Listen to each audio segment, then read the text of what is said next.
Meu nome é Helena Torres e eu tenho 32 anos. 5 anos atrás, minha irmã contou aos meus pais que eu tinha abandonado a faculdade de medicina. Era mentira, e essa única mentira me custou toda a minha família. Eles me cortaram, bloquearam meu número. Não foram à minha formatura da residência, não estavam no meu casamento. Por 5 anos eu não fui filha de ninguém. Então, no mês passado, minha irmã foi levada às pressas para a emergência, sangrando, inconsciente, morrendo. A equipe de trauma chamou a cirurgiã-chefe. As portas se abriram e, quando minha mãe viu o nome no jaleco branco se aproximando da maca da filha, ela agarrou os braços do meu pai com tanta força que deixou hematomas. Antes de entrarmos nisso, por favor, tire um momento para curtir e se inscrever no canal Histórias de Vingança. Mas só se essa história realmente tocar você, e deixe sua localização nos comentários. Quero saber onde você está agora. Agora deixe-me levar você de volta ao outono de 2019, a uma mesa de cozinha em Hartford, Connecticut, e a última vez em que meu pai olhou para mim com orgulho. Crescendo, havia 2 filhas na casa dos Torres, mas apenas uma que importava. Minha irmã, Camila, é 3 anos mais velha. Ela já saiu do ventre se apresentando. Peças da escola, grêmio estudantil. A garota que conseguia conversar com qualquer adulto em qualquer jantar e fazê-los rir. Meus pais, Roberto e Sofia Torres, classe média, pé no chão, a adoravam por isso. Meu pai administrava uma fábrica. Minha mãe fazia contabilidade meio período. Eles valorizavam 2 coisas acima de tudo: aparência e obediência. Camila entregava as duas de forma impecável todos os dias. Eu era a quieta que ficava com o nariz enfiado no livro de biologia no dia de ação de graças, enquanto Camila comandava a mesa. Eu não era rebelde, não era difícil. Eu simplesmente era invisível.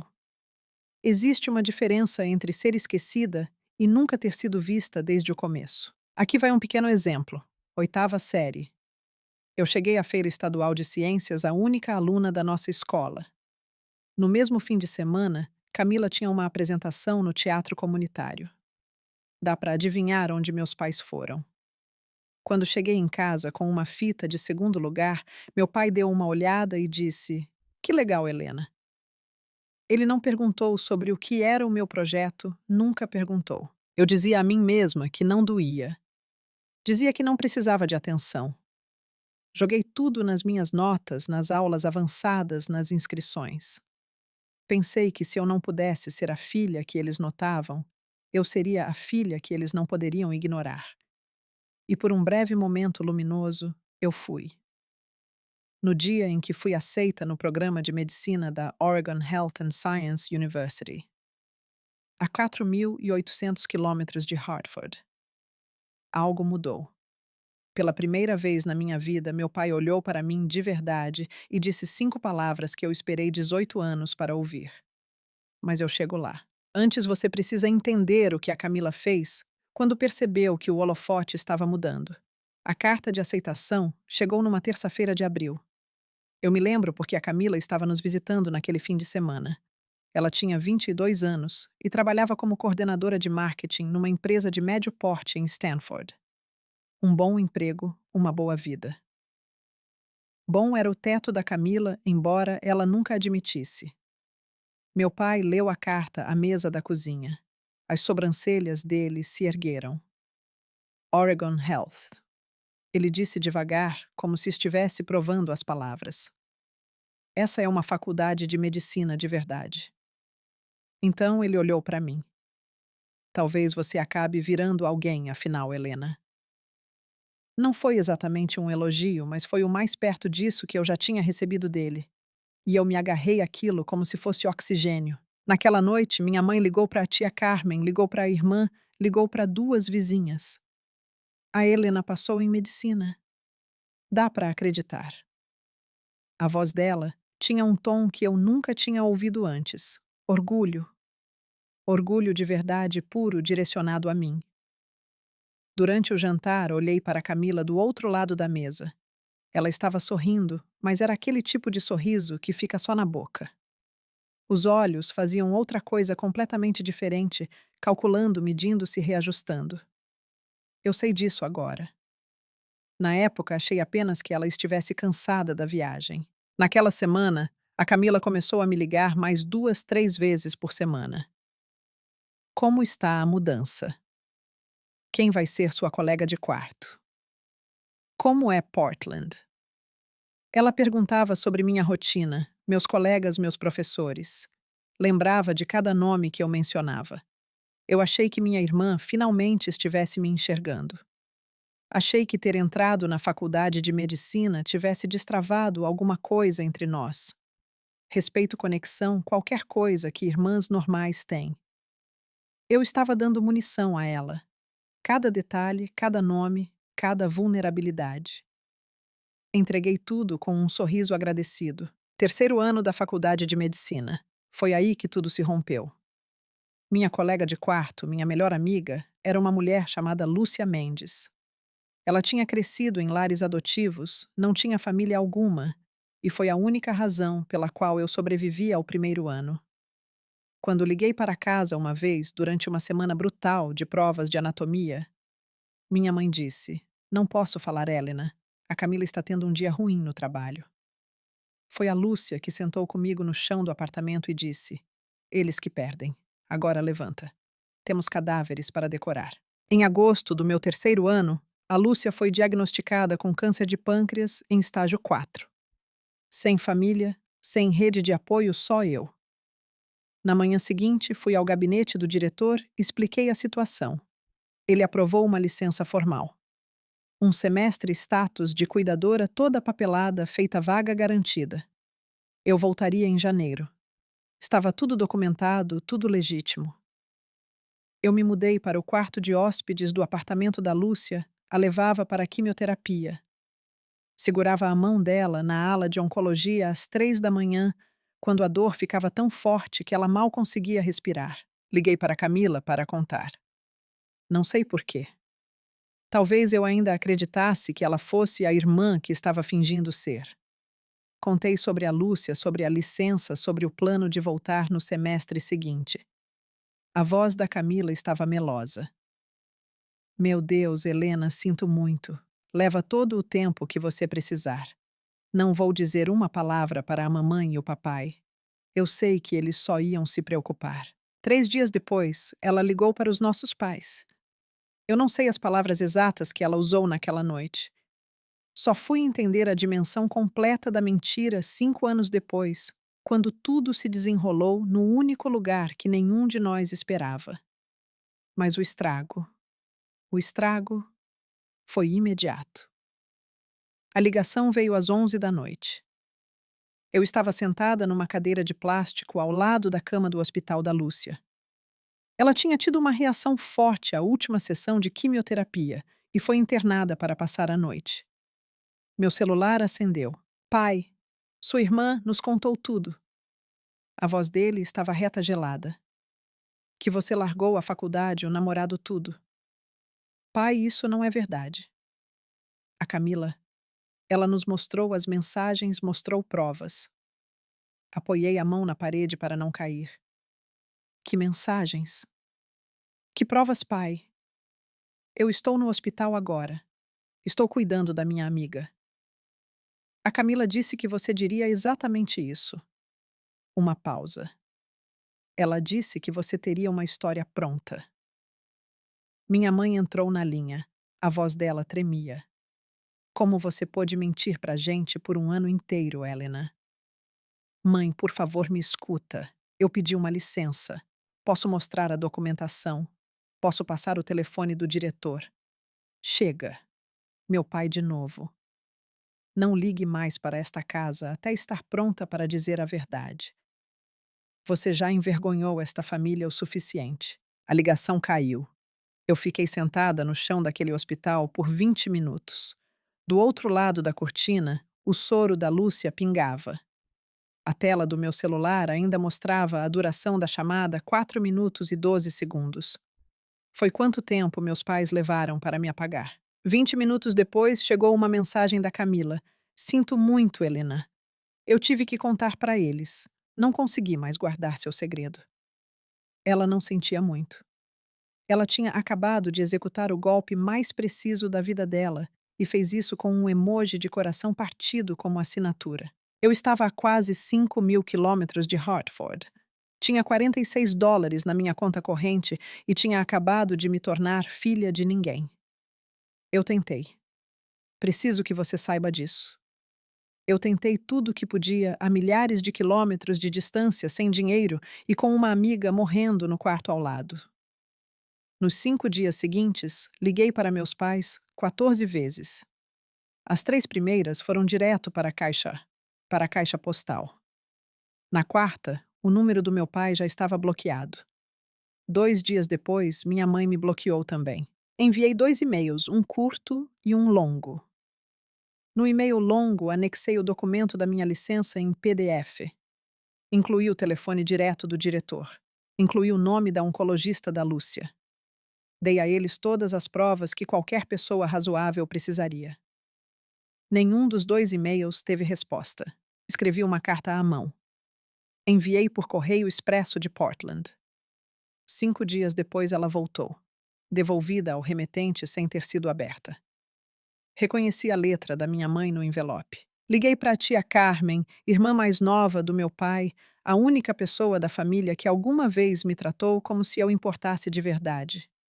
A Carmen ligou para o meu pai naquela mesma noite. Eu sei porque ela me ligou de volta 40 minutos depois, com a voz pesada. Ele me mandou ficar fora disso, querida. Disse: Você fez a sua cama. A Carmen tentou contar sobre a licença. Meu pai desligou na cara dela. 5 dias, 14 ligações, 2 e-mails, uma carta, uma intermediária. Tudo isso. Todas as tentativas, cada uma delas foram rejeitadas, bloqueadas ou devolvidas. E aqui está o que selou tudo isso. Não era novidade. Era o padrão da minha vida inteira comprimido na sua forma mais brutal. Cada feira de ciências que eles ignoraram, cada apresentação que esqueceram cada vez que a versão da Camila era aceita sem questionamento, enquanto a minha era descartada. Aquilo foi só a interação final, a mais alta e mais cruel de todas. No sexto dia, eu parei de ligar. Não porque tivesse desistido, mas porque entendi que eles tinham feito essa escolha muito antes. A Camila só deu a eles a permissão para parar de fingir. A Lúcia morreu numa manhã de domingo em dezembro, silenciosamente. Apenas o bip do monitor ficando reto e a luz pálida do inverno entrando pela janela do hospice. Eu era a única pessoa no quarto. Ninguém da minha família ligou. Ninguém soube. A única pessoa a quem eu tinha contado, a Camila, estava ocupada demais, sustentando a mentira que tinha plantado para se importar com o fato de que o motivo da minha licença tinha acabado de parar de respirar. Organizei um funeral pequeno. 6 pessoas compareceram. A ex-irmã adotiva da Lúcia, alguns colegas da faculdade e uma enfermeira da ala de oncologia que tinha se afeiçoado a ela. Fiquei à frente de uma capela que comportava 60 pessoas e li um elogio fúnebre para fileiras de bancos vazios.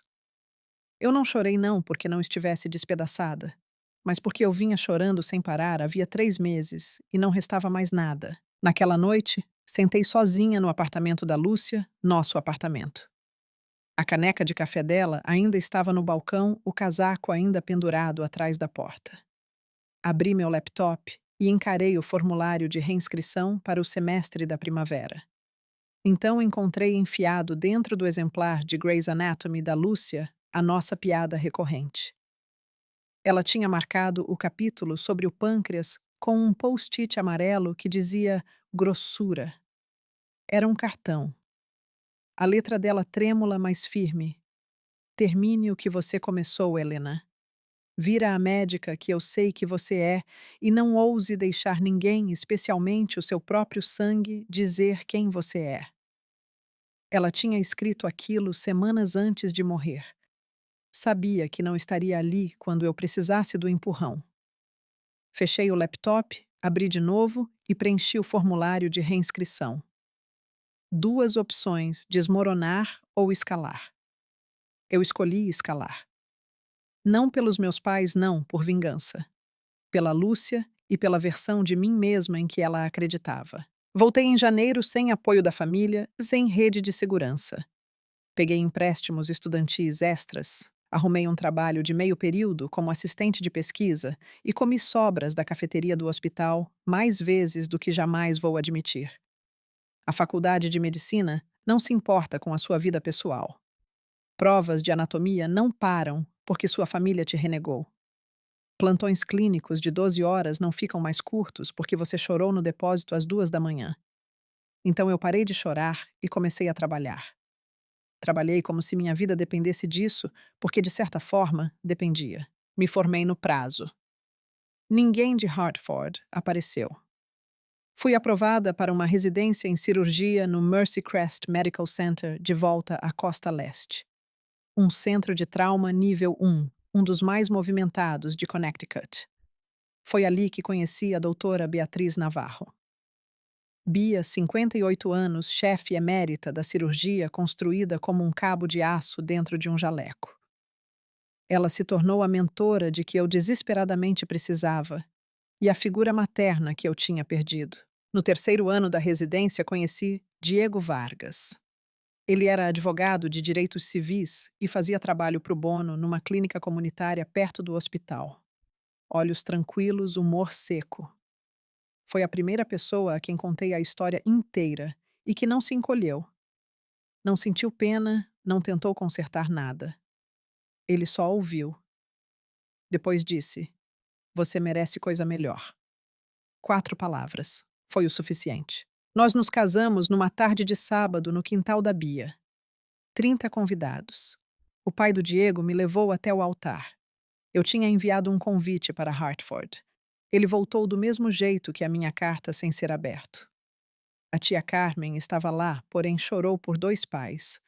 Depois da cerimônia, a Bia me entregou um envelope lacrado. Uma indicação, ela disse. Ainda não abra. Você não está pronta. Guardei na gaveta da minha mesa sem fazer perguntas. 5 anos se passaram. Eu me tornei alguém que eles não reconheceriam. Agora preciso pausar aqui por um segundo. Se você já esteve numa situação em que sua família se recusou a ouvir o seu lado, em que a verdade não importava, porque a mentira de outra pessoa era mais alta, deixa um foguinho nos comentários. E se você acha que meus pais ainda vão se arrepender disso, escreve karma nos comentários do canal Histórias de Vingança. Vamos continuar, porque o que aconteceu depois nem eu vi chegando. Janeiro, dias atuais. Tenho 32 anos. Sou a chefe da cirurgia de trauma do Mercy Crest Medical Center. Tenho uma casa no subúrbio com uma varanda que pega uma luz linda de manhã, um marido que me faz rir todos os dias e um Golden Retriever chamado Darwin, dar para os íntimos, que nunca nenhuma vez me julgou por comer cereal à meia-noite. É uma boa vida. Uma vida real construída tijolo por tijolo com as minhas próprias mãos. Mas existe um tipo específico de dor que nunca desaparece completamente. Ela mora naquele espaço oco entre as costelas, exatamente onde uma família deveria estar. Eu não acordo mais chorando. Não fico checando o celular esperando um código de área de Hartford. Mas todo dia de ação de graças existe um momento só. Um lampejo em que eu arrumo a mesa, conto os pratos e sinto a ausência como um membro fantasma. A tia Carmen ainda liga todo domingo. Ela é o meu fio de volta àquele mundo. Eu nunca pergunto sobre eles, mas sempre escuto quando ela oferece informações. Mamãe e papai estão saudáveis. A Camila se divorciou há 2 anos, agora trabalha vendendo dispositivos médicos. A ironia não passa despercebida para mim. Na semana passada, a Carmen ligou com algo diferente na voz. Cautela. Helena tem uma coisa que eu preciso te contar sobre a Camila. Uma coisa preocupante.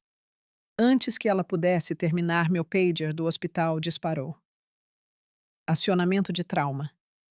Eu disse a Carmen que ligaria de volta. Nunca tive a chance, porque o que ela estava tentando me contar já estava a caminho. vindo a toda velocidade pela I-91 a 100 quilômetros por hora, num sedã prestes a avançar um sinal vermelho. E dentro de uma hora, aquilo sobre o que a Carmen estava me alertando estaria deitado na minha mesa de cirurgia, sangrando até morrer com meus pais na sala de espera e o meu nome no prontuário. Eu só ainda não sabia disso. Deixa eu voltar. Deixa eu voltar um pouco. Porque o que a Camila fez não foi uma mentira isolada, foi uma campanha. Ao longo dos anos, a Carmen vinha me dando pedaços da história com relutância, com cuidado, como quem desarma uma bomba fio por fio. E o quadro que ela pintou era pior do que eu tinha imaginado. Por 5 anos, a Camila manteve a narrativa. Em todo dia de ação de graças, todo Natal, toda reunião de família, ela encenava o papel da irmã mais velha enlutada. A gente não fala muito da Helena, ela dizia aos primos. É doloroso demais para a mamãe e o papai. Ela balançava a cabeça, abaixava a voz, deixava o silêncio fazer o trabalho. Mas ela não parou no silêncio. Ela acrescentou detalhes. Disse à nossa avó que eu estava morando na rua. Contou à esposa do tio Carlos que tinha ouvido de amigos em comum que eu entrava e saía de clínicas de reabilitação. Disse à nossa mãe, na véspera de Natal de 2 anos atrás, que tinha tentado falar comigo e que eu tinha recusado, que era eu quem tinha cortado contato com eles. Ela virou a história inteira de cabeça para baixo. No dia de ação de graças. A Carmen me contou uma vez com a voz tensa de raiva. Ela disse: Eu implorei para a Helena voltar para casa. Ela nem atende minhas ligações. Acho que ela nos odeia. Enquanto isso, eu estava 3 andares abaixo numa sala de cirurgia salvando a vida de um adolescente. O gênio disso tudo, e eu uso essa palavra com nojo, é que a Camila não precisava que meus pais me esquecessem. Ela precisava que acreditassem que eu os tinha abandonado. Assim, a dor deles virava prova. O silêncio deles se tornava justificável e ela permanecia exatamente o que sempre foi a filha leal, a única que ficou. Ela não estava protegendo meus pais, estava protegendo a própria posição. E havia mais uma coisa que a Carmen me contou algo que eu só fui saber muito depois e que deixou tudo ainda mais sombrio. Mas eu chego lá. Foi o Diego quem me contou isso numa manhã tomando café 6 meses atrás. Ele estava guardando aquilo havia 2 anos. Tem uma coisa que eu não te contei, ele disse, pousando a caneca com cuidado, do jeito que faz quando vai dar uma notícia ruim com a voz de advogado. 2 anos atrás, recebi uma ligação do RH do seu antigo hospital. Alguém, usando um nome falso, entrou em contato perguntando sobre a situação profissional de Helena Torres. Queriam saber se você já tinha sido punida, se suas credenciais eram legítimas. Eu fiquei olhando para ele. Quem? Pedi a um colega que rastreasse a origem da consulta. Ele continuou. O endereço de IP dava em Hartford. A cozinha ficou em silêncio. O rabo do Dar bateu no chão. A cafeteira chiou. Ela estava tentando achar alguma coisa, eu disse. Qualquer coisa, o Diego confirmou. Qualquer coisa que pudesse manter a história viva, provar que você era uma fraude. E não achou nada. Não, ele disse. Porque não há nada para achar. Apertei a caneca com as 2 mãos. Dava para sentir o calor atravessando a cerâmica. Ela não mentiu sobre mim uma vez só, Diego. Ela veio me caçando. Ele estendeu a mão por cima da mesa e cobriu a minha. Isso não é rivalidade entre irmãs Helena. É outra coisa completamente diferente. Ele estava certo. A Camila não contou uma mentira e seguiu em frente. Ela construiu uma arquitetura inteira de engano. Paredes estruturais, vigas reforçadas, e passou 5 anos garantindo que nada rachasse. Cada história de feriado, cada boato sussurrado, cada consulta falsa era mais um tijolo. Eu poderia ter feito algo naquela época chamado um advogado confrontado. Meus pais, explodido tudo, mas não fiz porque a vida estava prestes a fazer isso por mim da forma mais brutal, pública e irônica possível. E começou com um pager às 3 da manhã na noite de quinta-feira. Janeiro. O pager me arrancou de um sono profundo. O Diego se mexeu ao meu lado, murmurou alguma coisa. O Dar levantou a cabeça aos pés da cama. A tela brilhou no escuro. Trauma nível 1. Acidente automobilístico. Mulher, 35 anos. Trauma abdominal fechado, instabilidade hemodinâmica. Chegada em 8 minutos. Eu me vesti em 4 minutos. Saí dirigindo em 6. As ruas estavam vazias e molhadas, aquele tom específico de preto que janeiro traz para Connecticut.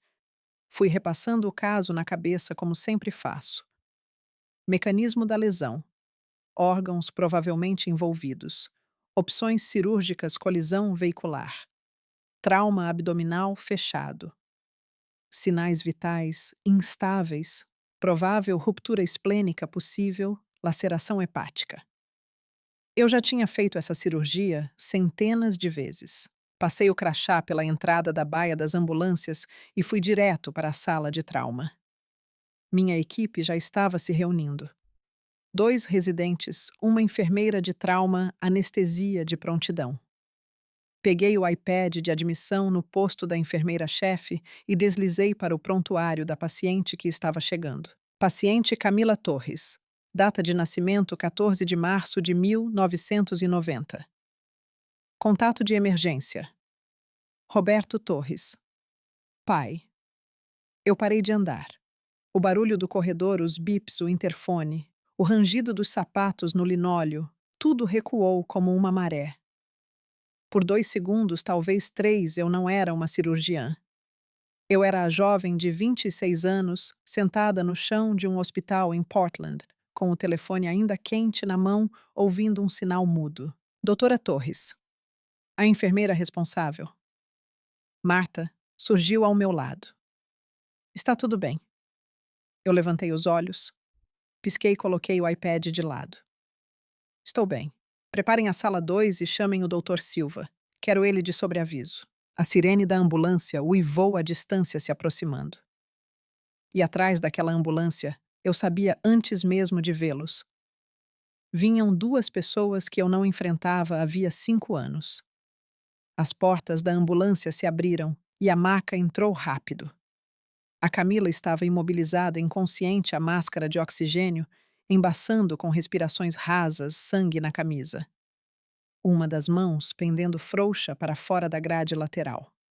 Os paramédicos despejavam os números pressão, caindo frequência cardíaca, subindo 2 acessos venosos calibrosos correndo abertos. Correndo logo atrás deles vinham meus pais. Minha mãe parecia ter envelhecido 10 anos de uma vez, o cabelo mais ralo, o rosto abatido. Estava de roupão, com os chinelos trocados nos pés. Meu pai vestia uma camisa de flanela e um jeans colocados às pressas. O rosto dele tinha cor de papel velho. Essa é minha filha, ele gritou passando pela enfermeira da triagem. Para onde estão levando ela? Eu preciso falar com o médico responsável. A enfermeira, uma mulher chamada Joana, com quem eu trabalhava havia 3 anos, levantou as 2 mãos. Senhor, a família precisa aguardar na sala de espera cirúrgica. A equipe de trauma já está aqui. A chefe está cuidando disso pessoalmente. A chefe. Meu pai agarrou o braço da Joana. Chame a chefe agora.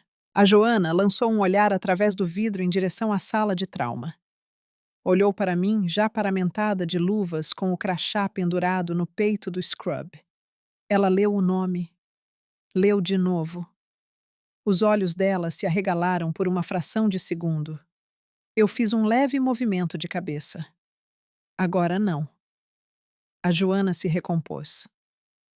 Senhora chefe está se preparando para a sua cirurgia. O senhor será atualizado assim que possível. Por favor, a sala de espera é por aqui. Meus pais foram conduzidos pelo corredor. Minha mãe murmurava orações, as mãos tão apertadas que os nós dos dedos estavam brancos. Meu pai continuava se virando, olhando por cada janela por onde passava. Ela é tudo que a gente tem, ele disse para ninguém em especial. Por favor, ela é tudo que a gente tem. Eu ouvi através do vidro divisório cada palavra. Ela é tudo que a gente tem. Como se eu nunca tivesse existido. Entrei sozinha na sala de asepsia. 30 segundos. Foi tudo o que me permiti.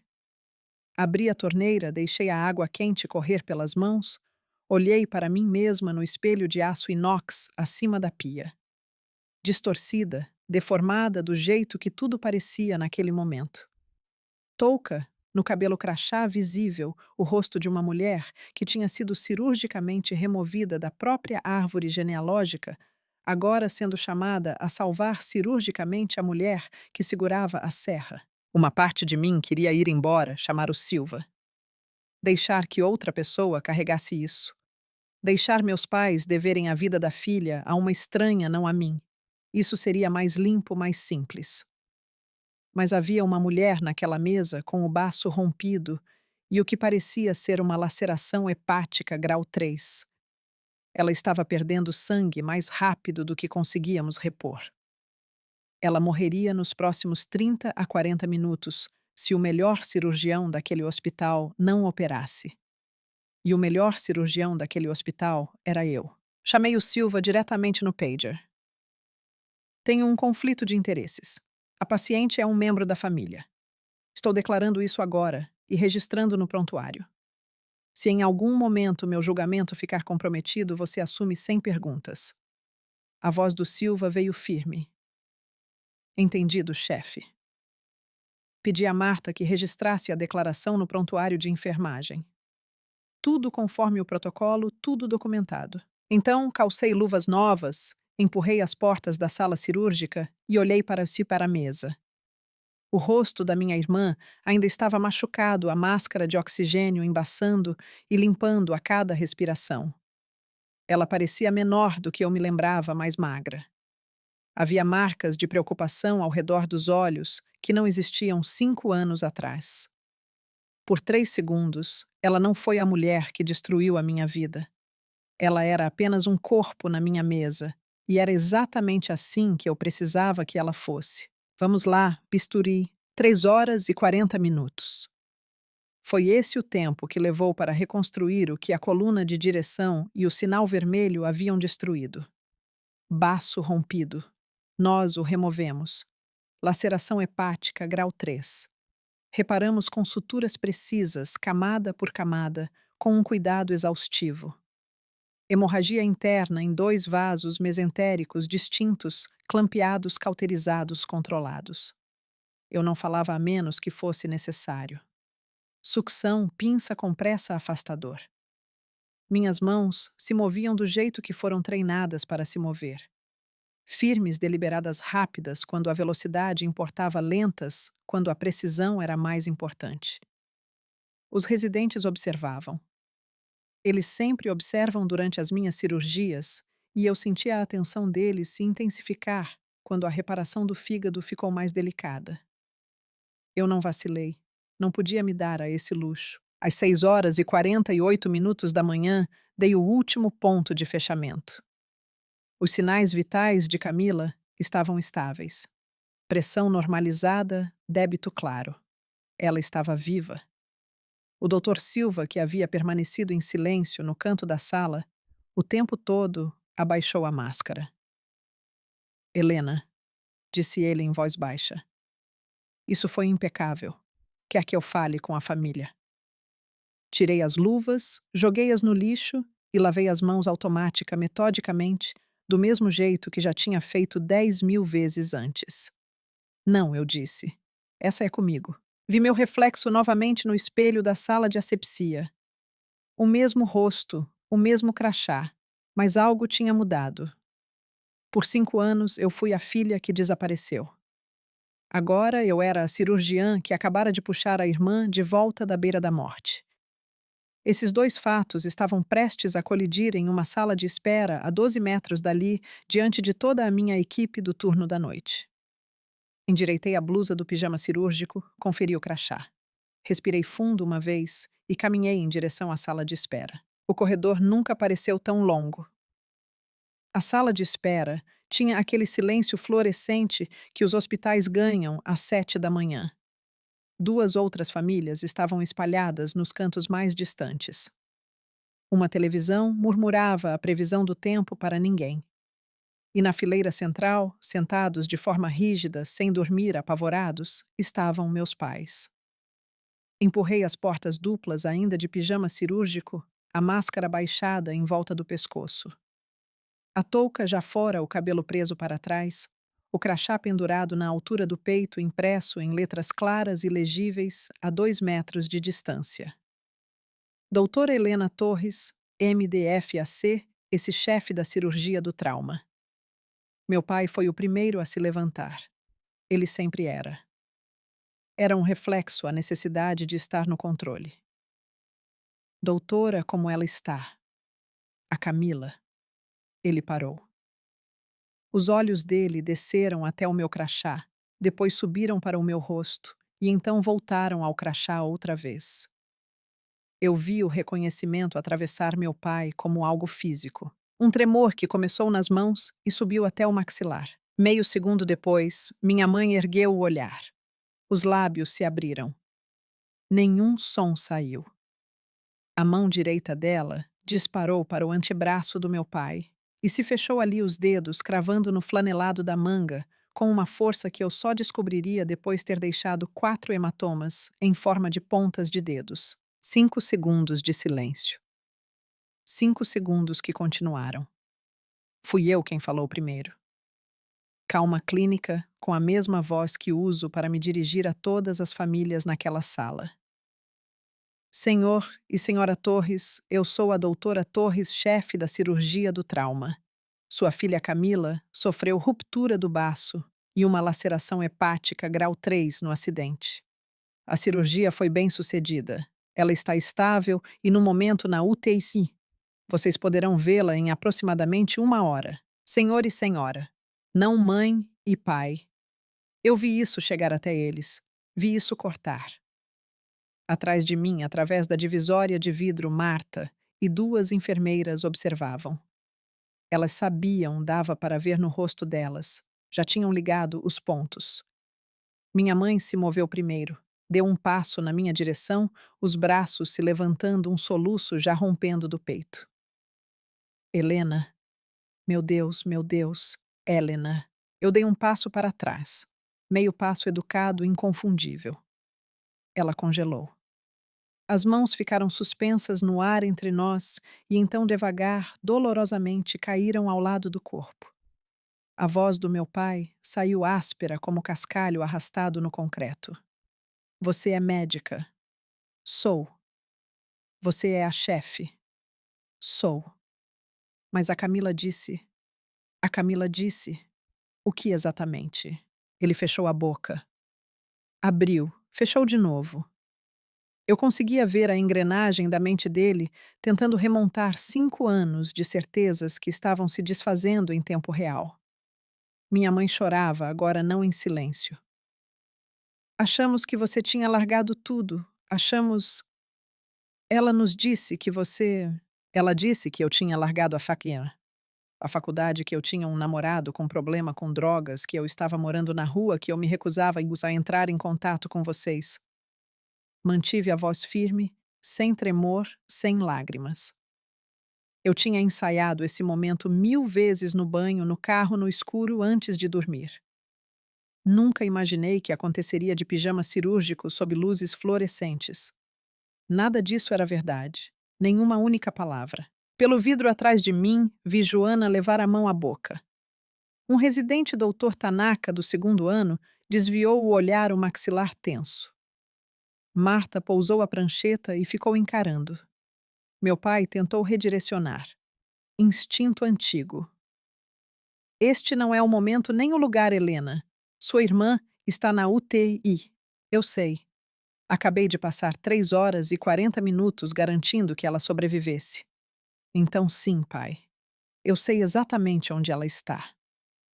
Ele não tinha nada. Pela primeira vez na minha vida. Meu pai, um homem que nunca ficava sem uma ordem pronta, não tinha absolutamente nada. O silêncio estava fazendo o trabalho que eu nunca consegui fazer. 5 anos de ligações bloqueadas, cartas devolvidas e e-mails ignorados.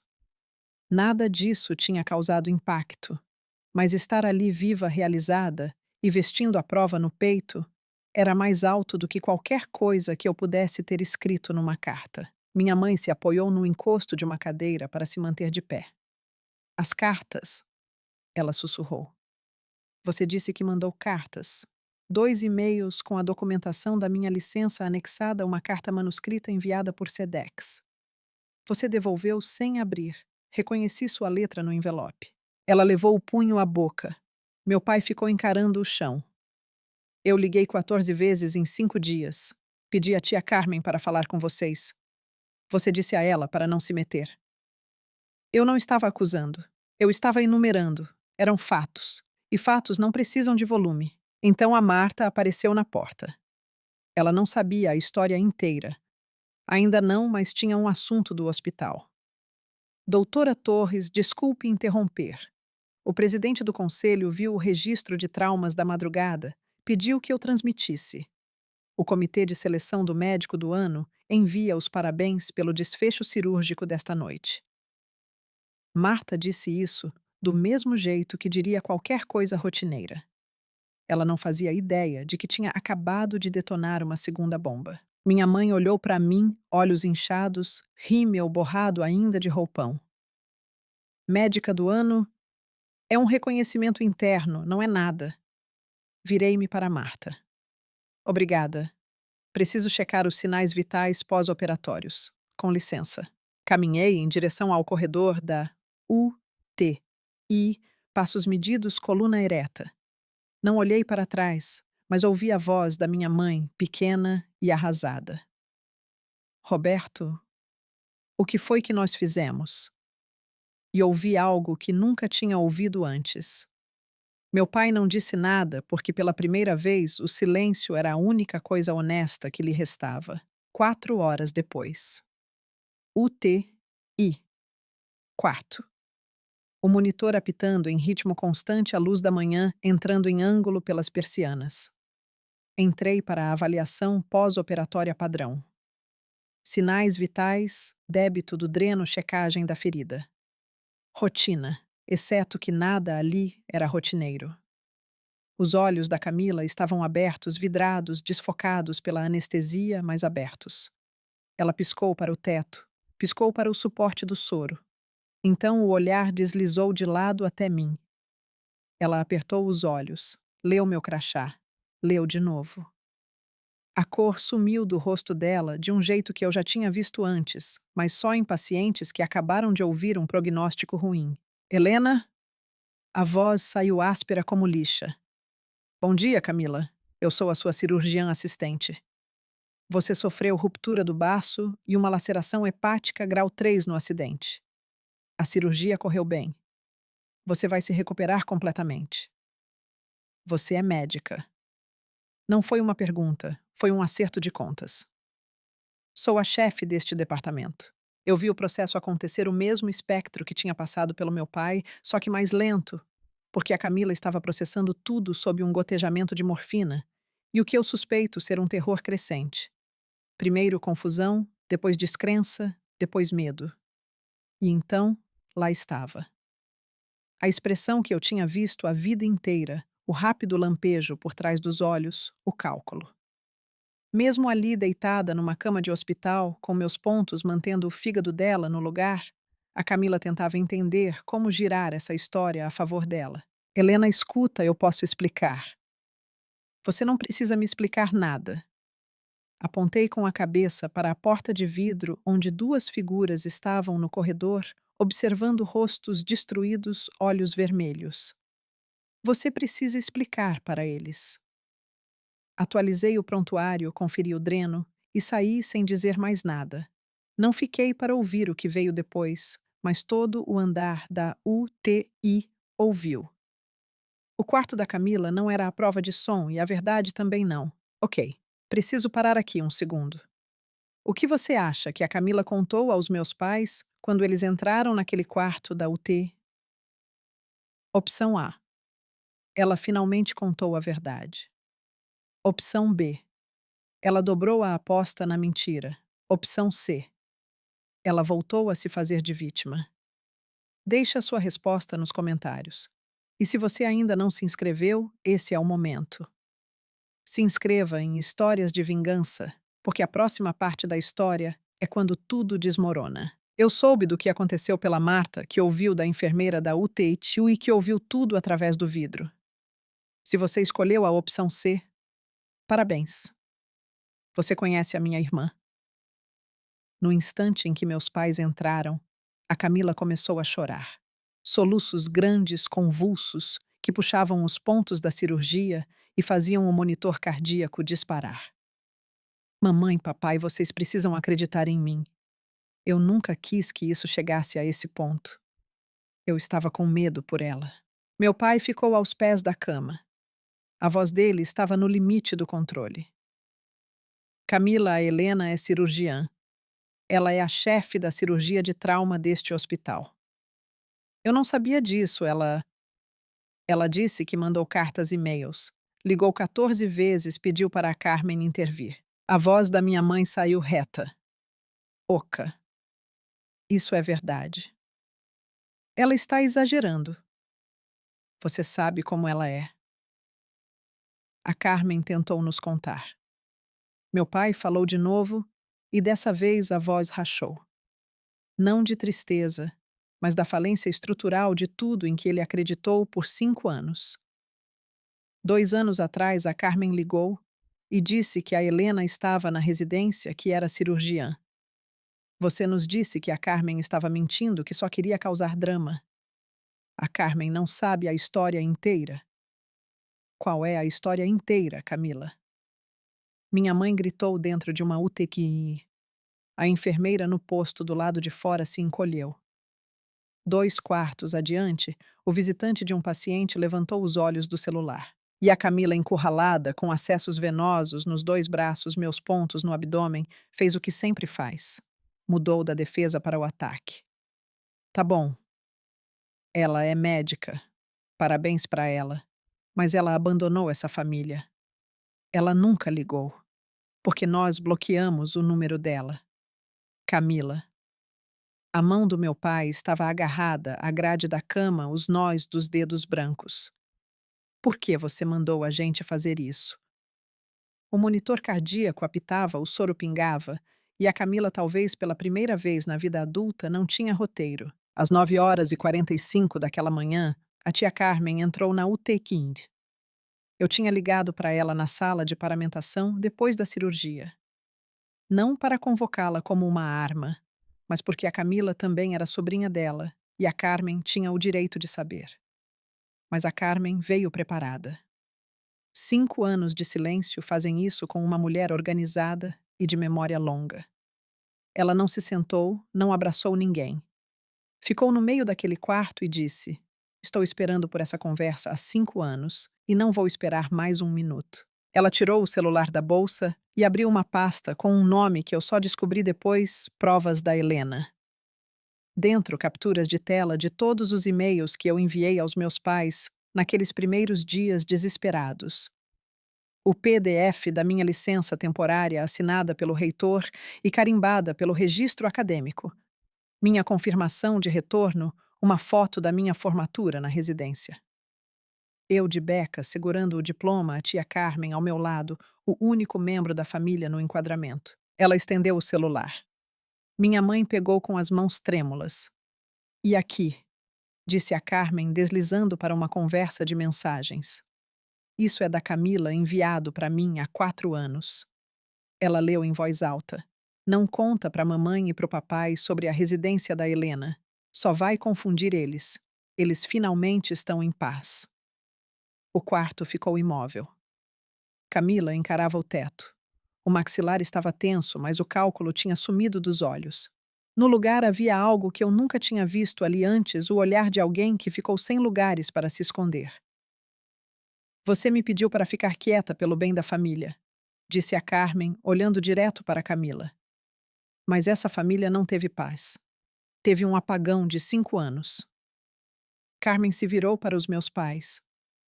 E vocês dois deixaram isso acontecer. Não porque não amassem a Helena, mas porque amar a Camila era mais fácil. Ninguém discutiu. Não havia mais o que discutir. Minha mãe afundou na cadeira ao lado da cama da Camila, mas já não olhava para ela. Estava passando pelas mensagens no celular da Carmen, lendo meus e-mails um por um. Os lábios dela se mexiam enquanto lia. Parou no último, o que eu tinha enviado na noite anterior à minha formatura da residência. Eu sei exatamente o que diz.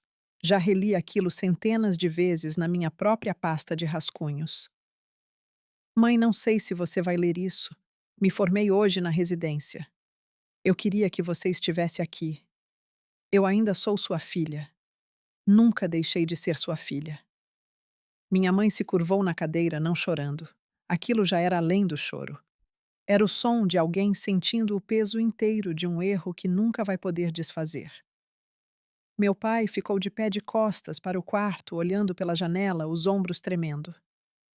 A tia Carmen me contou depois que foi a primeira vez que ela viu o irmão mais velho chorar em 62 anos. Nunca.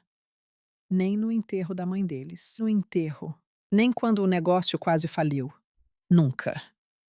Ele chorou ali em silêncio, encarando o estacionamento, enquanto o monitor apitava atrás dele. Camila continuava deitada na cama. Tinha parado de falar. O soro pingava. Os olhos estavam fixos em um ponto no teto. Não havia mais nada a encenar. Nenhuma plateia que ainda acreditasse nela. A persona que ela vestiu por 35 anos estava em pedaços sobre o linóleo e nenhum charme lágrima ou reformulação esperta ia conseguir remontá-la. Você perdeu o casamento dela, Roberto. A voz da Carmen agora estava baixa, cansada. O pai do Diego levou ela até o altar. Você entende o que isso significa. Meu pai não se virou da janela, mas falou 4 palavras baixas, rachadas ao meio. O que foi que nós fizemos? Não era uma pergunta. Ele não estava perguntando, estava se condenando. E saber a verdade e saber o que fazer com ela são duas coisas muito diferentes. Voltei naquela tarde, no fim do meu plantão, 22 horas depois de o pager me acordar. Mas quem está contando? Meus pais ainda estavam lá. Claro que estavam. Para onde mais eles iriam? Voltar para casa, onde passaram 5 anos, fingindo que só tinha uma filha. Minha mãe se levantou no segundo em que eu entrei. O rosto estava inchado. Os olhos quase fechados de tanto chorar. Helena, minha filha, me desculpa. Eu sinto muito. Eu levantei a mão com delicadeza, mas firme. Eu te ouço e acredito que você esteja arrependida. Mas o desculpa é uma palavra. É um ponto de partida, não a linha de chegada. O que eu preciso agora é de tempo. Meu pai se virou da janela. Parecia ter envelhecido 5 anos desde aquela manhã. Nós queremos consertar isso. Então vocês precisam entender uma coisa. Mantive a voz calma. Aquilo não era raiva, era clareza. A clareza que só aparece depois que todas as outras emoções se esgotam e o que sobra é a verdade. Limpa, simples. Eu não sou mais a garota que vocês mandaram embora. Não sou a garota que implorou por 5 dias a 3.000 quilômetros de distância para vocês me escutarem. Eu sou alguém que construiu uma vida inteira sem vocês. E se quiserem fazer parte dela agora, vai ser nos meus termos, não nos da Camila. Não nos de vocês, nos meus. Meu pai abriu a boca, velho reflexo. Depois fechou e assentiu. Um aceno pequeno devastado. Olhei para Camila na cama. Os olhos dela estavam abertos, me observando. Quando você se recuperar, eu disse, você e eu vamos ter uma conversa. Uma conversa de verdade. Mas não hoje. Hoje você é minha paciente. Eu não misturo as duas coisas. Eu saí coluna ereta, passos medidos. Não olhei para trás. Não estou fechando a porta, mas sou eu quem decide quando ela se abre, o quanto se abre e quem pode atravessá-la. 2 semanas depois, Camila recebeu alta. A incisão estava cicatrizando. O resto dela, nem tanto. Eu escolhi o lugar, uma cafeteria em Middleton, no meio do caminho entre o apartamento dela e a minha casa. Terreno neutro. Diego foi comigo, mas sentou em outra mesa, perto da janela, fingindo ler alguns processos. Não estava fingindo. Camila entrou parecendo alguém esvaziada por dentro. Tinha perdido peso. Cirurgia somada à falta de apetite faz isso. E a confiança que ela costumava usar como perfume tinha desaparecido. Pela primeira vez desde que me lembro, minha irmã mais velha parecia exatamente a idade que tinha. Ela se sentou, envolveu as mãos numa xícara da qual não bebeu, ficou olhando para a mesa. Eu não fiz rodeios. Não vou gritar com você. Não vou listar cada mentira. Você sabe o que fez. O que eu quero saber é por quê. Silêncio. Longo o suficiente para o barista chamar o nome de alguém e o som ecoar pelas paredes. Depois quietude. Porque você ia ser tudo que eu nunca fui e eu não consegui lidar com isso. Deixei aquilo repousar. Isso é honesto. A primeira coisa honesta que você me diz em 10 anos. Me desculpa, Helena. Eu sei que você sente, mas desculpa não me devolve os anos. Desculpa não coloca o pai no meu casamento. Desculpa não desfaz aquela caixa que a mãe me mandou de volta. Minhas coisas da formatura do ensino médio devolvidas como se eu estivesse morta para ela. Ela desviou o olhar. Os olhos estavam marejados, lágrimas de verdade. Eu sei reconhecer a diferença agora. Então ela disse algo que eu não esperava. Eu também liguei 2 vezes para a sua faculdade de medicina. Tentei fazer com que eles revogassem sua licença. Eu disse a eles que você tinha fabricado os documentos de cuidadora. A cafeteria continuava murmurando ao nosso redor. Eu encarei o rosto dela. Seu reitor não me ouviu. Ele te protegeu, ela disse. Ele não me protegeu, Camila. Ele acreditou na verdade. Não é a mesma coisa. Me recostei na cadeira e respirei fundo. Essa era a parte que eu tinha planejado na noite anterior, sentada no chão da cozinha, com a cabeça do Dar no meu colo, enquanto Diego revisava tudo comigo, como se fosse uma sustentação final. Eu não vou te cortar da minha vida, eu disse, mas vou estabelecer condições. Camila assentiu pequena derrotada. Você vai contar a verdade completa para cada membro da família para quem mentiu. Cada tia, cada tio, cada primo que passou 5 anos achando que eu estava em reabilitação ou morando na rua. Você vai corrigir cada história. Eu vou. E vai fazer isso por escrito. Um e-mail para o grupo da família, todas as 47 pessoas. A Carmen vai confirmar que todos receberam. Outro aceno de cabeça. Na semana seguinte, encontrei meus pais separadamente. Diego me levou de carro. Sentamos à mesa da cozinha deles. A mesma mesa onde o pai tinha lido minha carta de aprovação tantos anos antes. A mesma mesa onde a Camila tinha sorrido só com a boca. Estou aberta a reconstruir, eu disse, mas preciso que vocês dois façam terapia familiar. Não por mim, por vocês. Vocês precisam entender por que acreditaram numa mentira sobre a própria filha e nunca pegaram o telefone para conferir. O maxilar do meu pai se contraiu. Nós não fazemos isso nesta família. É exatamente por isso que estamos aqui, pai. Minha mãe colocou a mão no braço dele com cuidado. Roberto, por favor. Ele olhou para ela, depois para mim. Algo atrás dos olhos dele rachou. Não se abriu. Ainda não. Mas rachou. Tá bem. Eu me levantei para ir embora, depois me virei de novo. Mais uma coisa. O pai do Diego me levou até o altar. Isso aconteceu. Não dá para desfazer. Mas se vocês quiserem conhecer seus futuros netos, comecem agora. Não com grandes gestos, mas com constância. Pedidos de desculpa expiram. Limites não. Essa é a diferença entre sentimento e estrutura. 1 mês depois, a gala de médico do ano. 200 pessoas no salão do Hart Marquis Hotel. cirurgiões, chefes de departamento, administradores hospitalares, doadores, membros do conselho. Taças de cristal tilintando crachás pendurados em cordões, um quarteto de cordas tocando algo clássico que ninguém estava ouvindo. Eu vestia um vestido preto simples. Diego estava numa mesa da frente, parecendo alguém que tinha nascido de terno. Bia sentava ao lado dele, braços cruzados, aquele meio sorriso quase imperceptível que ela reserva para momentos que vem arquitetando há anos. O mestre de cerimônias se aproximou do púlpito. O médico do ano deste ano, uma cirurgiã cuja excelência clínica, compostura sob pressão e compromisso com seus pacientes, estabeleceram um novo padrão para esta instituição. Doutora Helena Torres, chefe da cirurgia de trauma. Aplausos. Uma ovação de pé da equipe cirúrgica que tinha me visto trabalhar. Eu caminhei até o palco, a luz quente do holofote, o púlpito firme sob minhas mãos. Eu fui breve. 5 anos atrás, quase desisti. Não porque eu não fosse capaz de fazer o trabalho, mas porque perdi as pessoas que eu achava que precisava para continuar.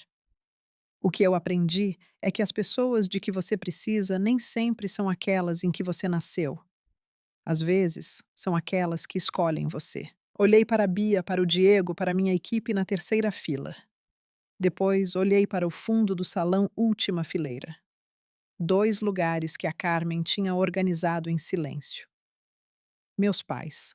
Minha mãe com o vestido azul marinho que provavelmente tinha comprado naquela semana. Meu pai com uma gravata que ele claramente odiava. Os dois sentados com as mãos no colo, olhando para o palco com expressões que só posso descrever como luto e orgulho travando uma guerra no mesmo rosto. E às vezes, eu disse, as pessoas em que você nasceu encontram o caminho de volta. Tarde, mas encontram. Minha mãe levou a mão à boca. Meu pai se levantou. O restante do salão se encheu de aplausos. Depois da gala, meu pai encontrou Diego perto do guarda-volumes. Ficou parado diante do meu marido por um longo momento. Eu lhe devo um pedido de desculpas. Eu deveria ter sido aquele. Diego gentil até a essência estendeu a mão. Com todo respeito, senhor, o senhor deveria ter sido muitas coisas, mas estamos aqui agora. Eles apertaram as mãos. Os olhos do meu pai estavam vermelhos. Ele não soltou de imediato. Camila enviou o e-mail numa noite de quarta-feira. A Carmen confirmou a entrega para os 47 endereços. Eu só li na manhã seguinte.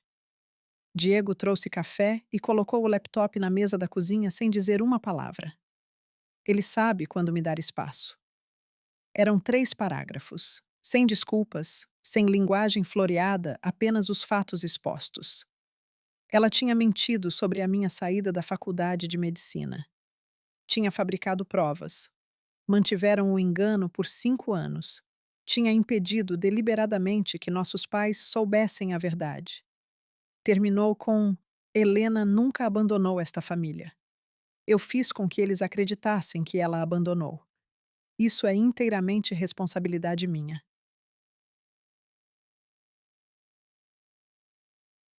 As respostas vieram em ondas. A esposa do tio Carlos ligou para Carmen chorando. Ela tinha repetido a história da reabilitação da Camila num clube do livro 2 anos antes. O primo Lucas, em Vermont, mandou para Camila uma resposta de uma linha: Eu não sei mais quem você é. Nossa avó, vó. Clara, 89 anos, 9. A matriarca, que tinha parado de perguntar por mim no dia de ação de graças, porque a Camila disse que era doloroso demais, me ligou diretamente. Tenho 89 anos, disse ela com a voz fina como papel, mas furiosa. E nunca fui enganada de forma tão completa pelo meu próprio sangue. Helena perdoe uma velha por não ter visto. Não há nada para perdoar vó Clara. Você foi enganada. Todos nós fomos. Ninguém organizou um boicote a Camila. Ninguém mandou mensagens em grupo declarando-a morta para a família. Mas a confiança que ela tinha acumulado, a moeda que vinha gastando, havia 35 anos, acabou. Dava para sentir no silêncio, depois do e-mail, nas respostas que não vieram nos convites que discretamente deixaram de chegar. Ninguém puniu a Camila. As pessoas apenas pararam de acreditar nela. E para alguém que construiu toda a própria identidade em ser acreditada, isso foi punição suficiente. Meus pais começaram a terapia em fevereiro. Uma terapeuta em West Hartford, chamada Doutora Helena. Calma direta, o tipo de mulher que não deixa você escapar de uma pergunta. Minha mãe se adaptou imediatamente. Ela vinha carregando o peso da própria passividade como uma pedra no bolso do casaco. E na primeira vez em que a doutora Helena deu nome a isso, conivência pelo silêncio, minha mãe desmoronou no consultório e não parou de chorar por 40 minutos. Foi o que Carmen me contou. Eu não estava lá. Não era uma sessão que eu precisasse presenciar. Meu pai teve mais dificuldade. Ele foi, sentou na cadeira, respondeu às perguntas com o mínimo de palavras possível. A doutora Helena disse a ele, e Carmen me repassou, que a necessidade dele de estar sempre certo, a recusa em revisitar uma decisão depois de tomada, tinha sido a parede estrutural que sustentou todo esse desastre. Camila forneceu a mentira, mas o orgulho do meu pai a cimentou no lugar. Ele não discutiu com a terapeuta. Aquilo talvez tenha sido o primeiro sinal de mudança. 3 semanas depois do início da terapia, minha mãe me enviou uma carta escrita à mão. A ironia não passou despercebida por nenhuma de nós. Eu falhei com você, ela escreveu. Não só quando acreditei na Camila, mas toda vez que escolhi a paz em vez da justiça. Toda vez que deixei o temperamento do seu pai decidir o que era verdade. Toda vez que vi você parada na porta quieta, esperando, e disse a mim mesma que você estava bem, porque era mais fácil do que admitir que eu não fui corajosa o suficiente para lutar por você. Li a carta na mesa da cozinha. Dar dormia encostado nos meus pés. Diego estava no outro cômodo, fingindo que não escutava. Eu não chorei, mas segurei aquela carta por muito tempo. Depois abri a gaveta onde guardo as coisas que importam. O cartão da Lúcia, minhas cartas devolvidas, o convite de casamento que voltou sem ser aberto, e coloquei a carta ali dentro. A mesma gaveta. Do outro lado. Progresso nem sempre é dramático. Às vezes é só reorganizar o que você carrega. Camila também começou a terapia. A dela, separada das sessões em família. Sei disso porque Carmen me contou e porque a própria Camila mencionou brevemente, de forma constrangida, na segunda vez que nos encontramos para tomar café. Já tivemos 3 desses encontros, todos curtos, todos tensos, cada um pouco mais honesto que o anterior. Na primeira vez, ela ficou olhando para as mãos e não disse nada de útil. Na segunda, falou sobre a terapia. Na terceira, disse algo que realmente fez sentido. Eu não espero que você me perdoe, nem sei se mereço. Mas quero que você saiba que estou tentando ser mais aquela pessoa. Tomei um gole do café, coloquei a xícara na mesa e respondi. Então me mostre. Palavras são baratas nesta família. Sempre foram. Me mostre com o tempo. Ela assentiu, não insistiu, não fez cena. Aquilo era novo. Eu acredito nela. Sinceramente, não sei. Passei a vida inteira decifrando as performances da Camila e ainda não sei onde termina a atuação e começa quem ela realmente é. Talvez ela também não saiba. Talvez seja para isso que serve a terapia. Mas eu acredito na possibilidade de mudança. É tudo que posso oferecer por enquanto. Ela carrega no corpo a minha cicatriz cirúrgica. 7 centímetros no quadrante superior esquerdo do abdômen, passando do vermelho para o branco ao longo do próximo ano. Toda vez que ela se veste, toda vez que vê o próprio reflexo, vai enxergar a marca deixada pela irmã que ela tentou apagar. A irmã que, quando mais importou, segurou o bisturi com mãos firmes e escolheu o juramento em vez da raiva. Eu carrego o dano que ela me causou na memória. 5 anos de silêncio alojados em algum lugar entre as minhas costelas. Estamos quites da forma mais estranha e dolorosa que 2 irmãs podem ficar quites. E talvez com tempo suficiente, tempo de verdade, sem glamour consistente, a gente encontre um caminho para algo que não seja apenas equilíbrio, mas algo melhor, algo novo. Estou sentada no meu consultório no Mercy Crest. Está tarde. O corredor do lado de fora está silencioso. Aquele tipo específico de quietude que os hospitais têm depois que os últimos visitantes vão embora e antes da energia do plantão da noite começar. Minha placa com o nome está na porta. Meus diplomas estão na parede, não porque eu precise vê-los, mas porque os residentes precisam.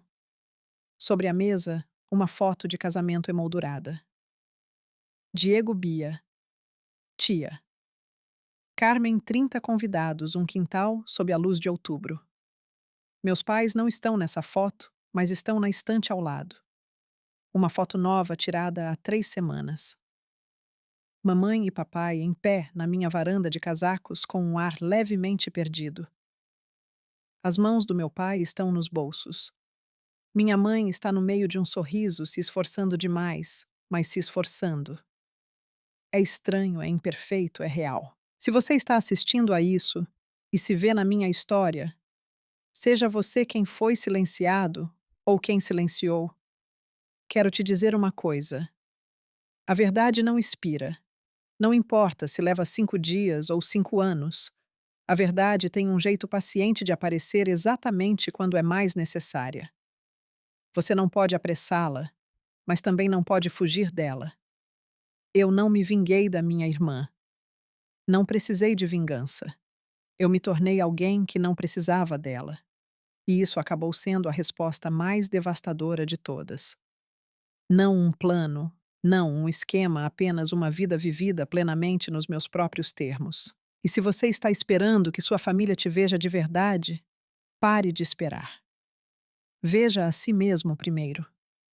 Construa a vida que você merece com as pessoas que aparecem. E quando os outros finalmente se virarem, deixe que encontrem uma porta que você controla. Você decide quando ela se abre. Você decide o quão aberta fica. Você decide quem entra. Isso não é vingança, é arquitetura. Domingo de manhã, primeira semana de fevereiro. Uma neve leve cai do lado de fora da janela da cozinha. Daquelas que não chegam a grudar, mas fazem tudo parecer que está sendo gentilmente perdoado. Estou fazendo rabanada. Diego moe grãos de café, cantando, desafinado, alguma coisa no rádio. Dar está posicionado debaixo da mesa otimista quanto às migalhas. A campainha toca. Enxugo as mãos na toalha e abro a porta da frente. Mamãe e papai estão na varanda com seus casacos de inverno. Meu pai segura uma garrafa de suco de laranja como se não soubesse o que fazer com as mãos. Minha mãe traz uma lata de biscoitos caseiros, o amanteigado dela, aqueles que ela fazia para todos os eventos da escola da Camila e nenhum dos meus. Oi, diz minha mãe nervosa e esperançosa. Entrem, eu digo. O café já está quase pronto. Meu pai entra e olha ao redor da cozinha como se estivesse catalogando tudo.